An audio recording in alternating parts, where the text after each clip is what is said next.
June ತಿಂಗಳಲ್ಲಿ 24ನೇ ತಾರೀಕು ಪುತ್ತೂರು ಮಹಿಳಾ ಪೊಲೀಸ್ ಸ್ಟೇಷನ್ನಲ್ಲಿ ತನ್ನ ಸಹಪಾಠಿ ತನಗೆ ಅತ್ಯಾಚಾರ ಮಾಡಿ ಮದುವೆ ಮಾಡ್ತೇನೆಂದು ತನ್ನನ್ನು ನಂಬಿಸಿ ಮೋಸ ಮಾಡಿರ್ತಾನೆ ಎಂದು ಒಂದು ಪ್ರಕರಣವನ್ನು ದಾಖಲು ಮಾಡಿರ್ತಾರೆ. ಸಂತ್ರಸ್ತೆಯು ಶ್ರೀಕೃಷ್ಣ ಎಂದು ಆರೋಪಿ ಮೇಲೆ ಈ ದೂರನ್ನು ಕೊಡ್ತಾ ಇದ್ದಾರೆ.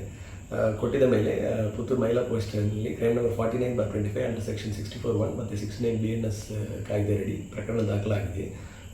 ಅವರು ಪ್ರಕರಣ ದಾಖಲಾದ ನಂತರ ಇಮಿಡಿಯೇಟ್ಲಿ ಆರೋಪಿ ಊರು ಪುತ್ತೂರಿಂದ ಪರಾರಿಯಾಗಿರ್ತಾನೆ.